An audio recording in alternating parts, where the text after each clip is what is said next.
નમસ્કાર, CN live Gujarati ન્યૂઝમાં આપનું સ્વાગત છે। દેશના ઉપરાષ્ટ્રપતિ અને રાજ્યસભાના અધ્યક્ષ એમ વેંકૈયા નાયડુને આજે રાજ્યસભામાંથી વિદાય આપવામાં આવી, ત્યારે આ પ્રસંગે માનનીય વડાપ્રધાન શ્રી નરેન્દ્ર મોદીજીએ રાજ્યસભામાં તેમનું સંબોધન કર્યું। વેંકૈયા નાયડુની વિદાય પ્રસંગે પીએમ મોદીજીએ રાજ્યસભામાં તેમનું સંબોધન કર્યું હતું।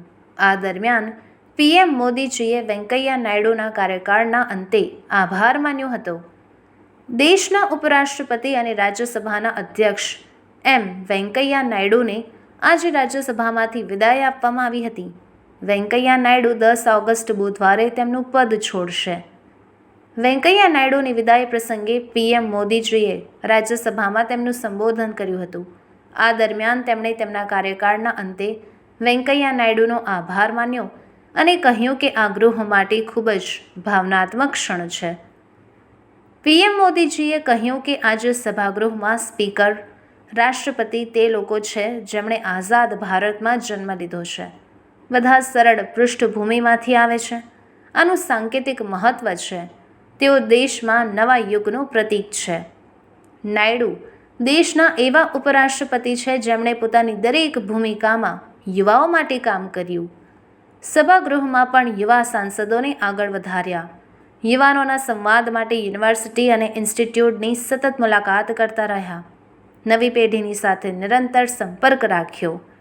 વડાપ્રધાન શ્રી નરેન્દ્ર મોદી આ દરમિયાન તેમને એક સ્મૃતિચિહ્ન ભેટ આપશે। વર્તમાન ઉપરાષ્ટ્રપતિ વેંકૈયા નાયડુ બુધવારે એટલે કે 10 ઓગસ્ટે પોતાનું પદ છોડશે અને તેમના ઉત્તરાધિકારી જગદીપ ધનખડ 11 ઓગસ્ટ ગુરુવારના રોજ ઉપરાષ્ટ્રપતિ પદના શપથ લઈને કાર્યભાર સંભાળશે। Being concluded. Farewell to the Chairman Rajya Sabha, Honorable Prime Minister.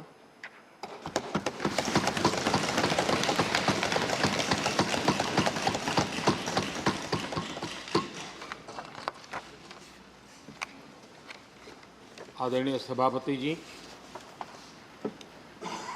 आज हम सब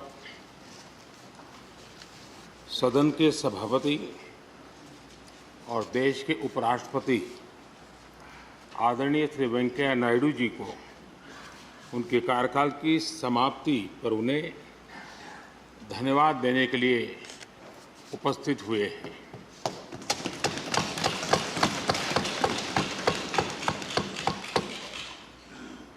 ये इस सदन के लिए बहुत ही भावुक पल है। सदन के कितने ही ऐतिहासिक पल आपकी गरिमामय उपस्थिति से जुड़े हुए हैं। फिर भी अनेक बार आप कहते रहे हैं, I have retired from politics but not tired from public life. और इसलिए इस सदन को नेतृत्व देने की आपकी जिम्मेदारी भले ही पूरी हो रही हो, लेकिन आपके अनुभवों का लाभ भविष्य में सुदीर्घ काल तक देश को मिलता रहेगा। हम जैसे अनेक सार्वजनिक जीवन के कार्यकर्ताओं को भी मिलता रहेगा। आदरणीय सभापति महोदय, आज़ादी के अमृत महोत्सव में आज जब देश अपने अगले 25 वर्षों की नई यात्रा शुरू कर रहा है, तब देश का नेतृत्व भी एक तरह से एक नए युग के हाथों में है। हम सब जानते हैं कि इस बार हम एक ऐसी 15 अगस्त मना रहे हैं जब देश के राष्ट्रपति, उपराष्ट्रपति, स्पीकर, प्रधानमंत्री सबके सब वो लोग हैं जो आज़ाद भारत में पैदा हुए हैं।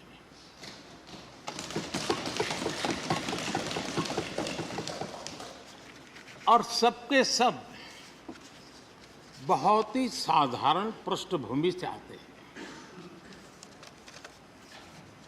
मैं समझता हूं उसका अपना एक सांकेतिक महत्व है, साथ में देश के नए युग का एक प्रतीक भी है। आदरणीय सभापति महोदय, आप तो देश के एक ऐसे उपराष्ट्रपति हैं जिसने अपनी सभी भूमिकाओं में हमेशा युवाओं के लिए काम किया है। आपने सदन में भी हमेशा युवा सांसदों को आगे बढ़ाया, उन्हें प्रोत्साहन दिया। आप लगातार युवाओं के संवाद के लिए यूनिवर्सिटीज और इंस्टीट्यूशंस लगातार जाते रहे हैं। नई पीढ़ी के साथ आपका एक निरंतर कनेक्ट बना हुआ है और युवाओं को आपका मार्गदर्शन भी मिला है और युवा भी आपको मिलने के लिए हमेशा उत्सुक रहे हैं। इन सभी संस्थानों में आपकी लोकप्रियता भी बहुत रही है। मुझे बताया गया कि वाइस प्रेसिडेंट के रूप में आपने सदन के बाहर जो भाषण दिए उनमें करीब करीब 25% युवाओं के बीच में रहे हैं। ये भी अपने आप में एक बहुत बड़ी बात है।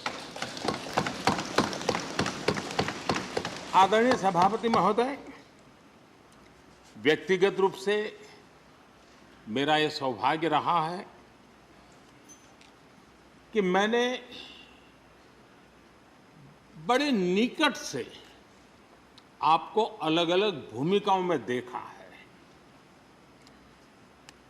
बहुत सारी आपकी भूमिका ऐसी भी रही जिसमें आपके साथ कंधे से कंधा मिलाकर कार्य करने का भी मुझे सौभाग्य मिला है।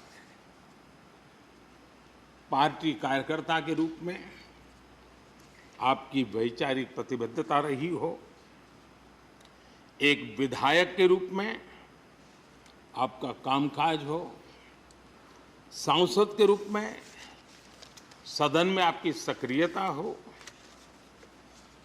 भारतीय जनता पार्टी के अध्यक्ष के रूप में आपका सांगठनिक कौशल्य और लीडरशिप की बात हो, कैबिनेट मंत्री के रूप में आपकी मेहनत,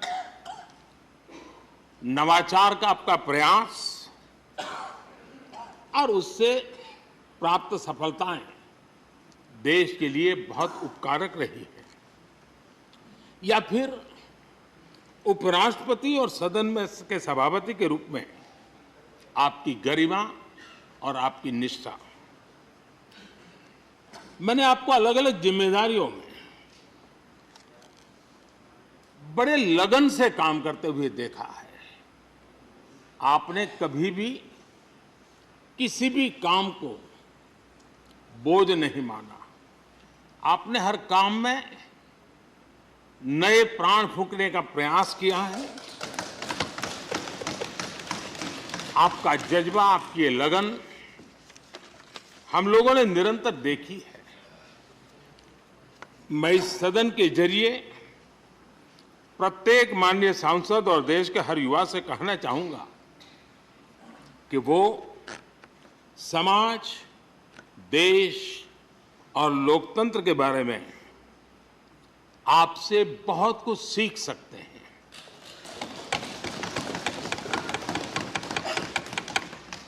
listening, learning, leading, connecting, communicating, changing और रिफ्लेक्टिंग, रिकनेक्टिंग जैसी किताबें आपके बारे में बहुत कुछ बताती हैं। आपके ये अनुभव हमारे युवाओं को गाइड करेंगे और लोकतंत्र को मजबूत करेंगे। आदरणीय राष्ट्रपति महोदय, आपकी किताबों का जिक्र मैंने इसलिए किया क्योंकि उनके टाइटल में आपकी वो शब्द प्रतिभा झलकती है जिसके लिए आप जाने जाते हैं। आपके वन लाइनर्स बीट लाइनर्स होते हैं और विन लाइनर्स भी होते हैं।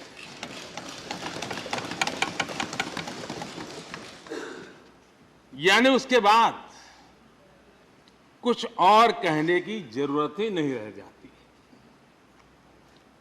Your each word is heard, preferred and revered and never countered.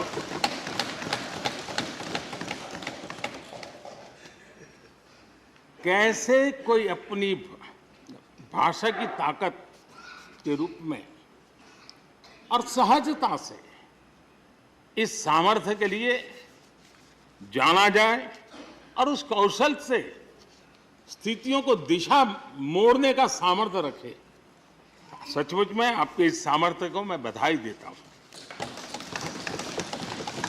साथियों, हम जो भी कहते हैं वो महत्वपूर्ण तो होता ही है, लेकिन जिस तरीके से कहते हैं उसकी अहमियत ज्यादा होती है। किसी भी संवाद की सफलता का पैमाना यही है कि उसका गहरा इम्पैक्ट हो, लोग उसे याद रखें और जो भी कहें उसके बारे में लोग सोचने के लिए मजबूर हो। अभिव्यक्ति की इस कला में वेंकैया जी की दक्षता, उस बात से हम सदन में भी और सदन के बाहर देश के सभी लोग भली भांति परिचित हैं। आपकी अभिव्यक्ति का अंदाज जितना बेबाक है उतना ही बेजोड़ भी है। आपकी बातों में गहराई भी होती है, गंभीरता भी होती है, वाणी में बीट भी होता है और वेट भी होता है, वार्मथ भी होता है और विजडम भी होता है। संवाद का आपका तरीका ऐसे ही किसी बात के मर्म को छू जाता है और सुनने में मधुर भी लगता है। आदरणीय सभापति महोदय, आपने दक्षिण में छात्र राजनीति करते हुए अपना राजनीतिक सफर शुरू किया था। तब लोग कहते थे कि जिस विचारधारा से आप जुड़े थे उसका और उस पार्टी का निकट भविष्य में तो दक्षिण में कोई सामर्थ्य नजर नहीं आता है, लेकिन आप एक सामान्य विद्यार्थी कार्यकर्ता से यात्रा शुरू करके और दक्षिण भारत से आते हुए उस पार्टी के राष्ट्रीय अध्यक्ष के शीर्ष पद तक पहुंचे। ये आपकी एक अविरत विचार निष्ठा, कर्तव्य निष्ठा और कर्म के प्रति समर्पण भाव का प्रतीक है। अगर हमारे पास देश के लिए भावनाएं हो, बात कहने की कला हो, भाषाई विविधता में आस्था हो, तो भाषा क्षेत्र हमारे लिए कभी भी दीवार नहीं बनती हैं। ये आपने सिद्ध किया है। आदरणीय सभापति महोदय, आपकी कही एक बात बहुत लोगों को याद होगी, मुझे तो विशेष रूप से याद है।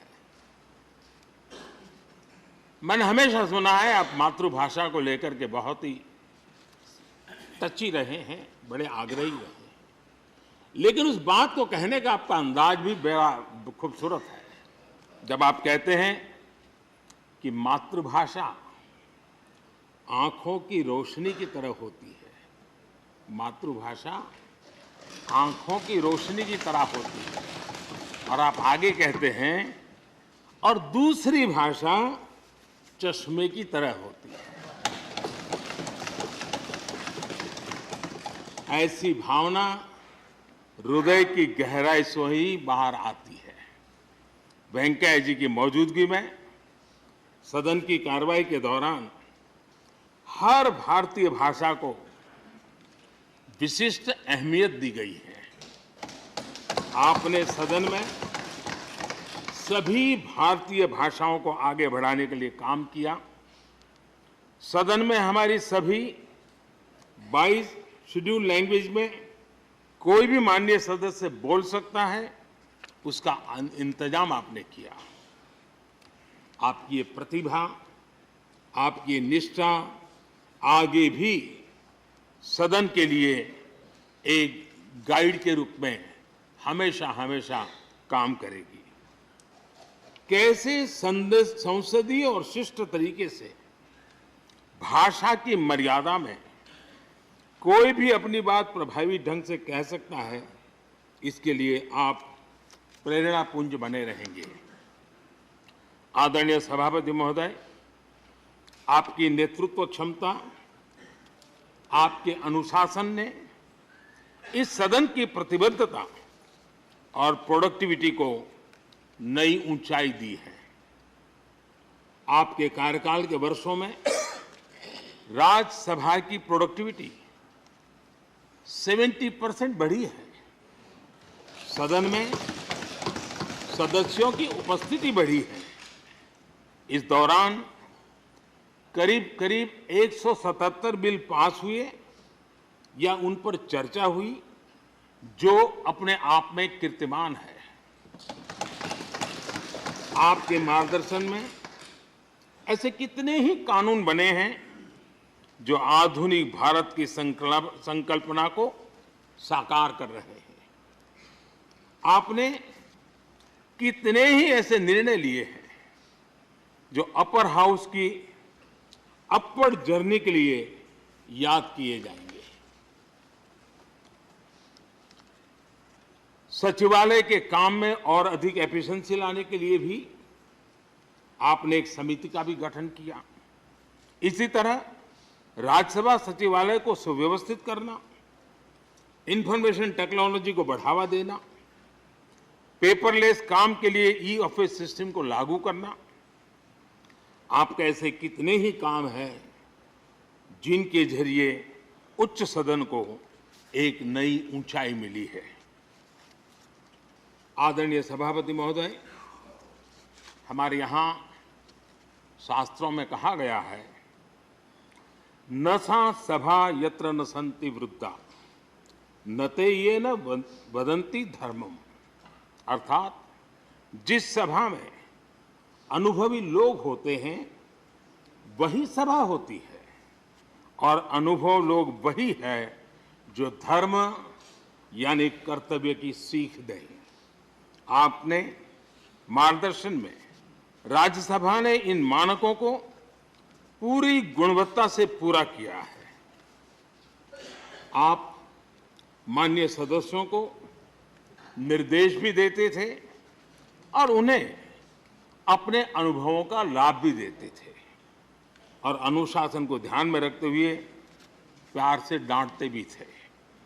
मुझे विश्वास है कि किसी भी सदस्य ने आपके किसी भी शब्द को कभी अन्यथा नहीं लिया। ये पूंजी तब पैदा होती है जब व्यक्तिगत जीवन में आप उन आदर्शों और मानकों का पालन करते हैं। आपने हमेशा इस बात पर बल दिया कि संसद में व्यवधान एक सीमा के बाद सदन की अवमानना के बराबर होता है। मैं आपके इन मानकों में लोकतंत्र की परिपक्वता को देखता हूं। पहले समझा जाता था कि अगर सदन में चर्चा के दौरान शोरगुल होने लगे तो कार्यवाही को स्थगित कर दिया जाता है, लेकिन आपने संवाद, संपर्क और समन्वय के जरिए न सिर्फ सदन को संचालित किया बल्कि उसे प्रोडक्टिव भी बनाया। सदन की कार्यवाही के दौरान जब सदस्यों के बीच कभी टकराव की परिस्थिति पैदा होती थी तो आपसे बार बार सुनने को मिलता था let the government propose, let the opposition oppose, and let the house dispose.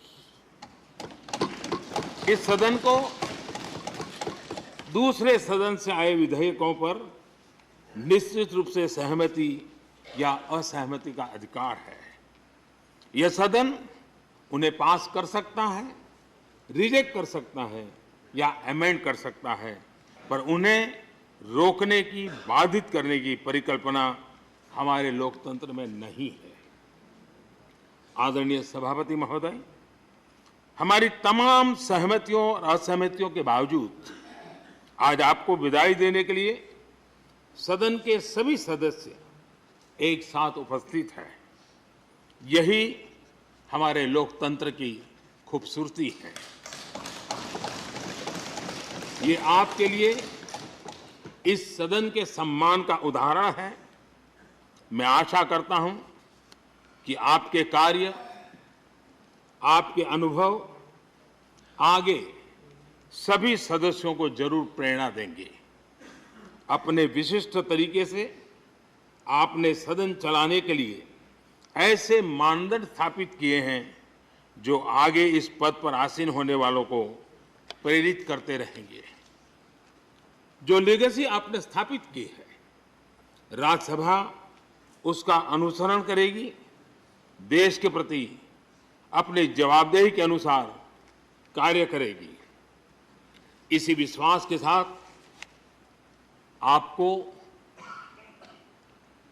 पूरे सदन की तरफ से, मेरी तरफ से अनेक अनेक शुभकामनाएं देता हूं।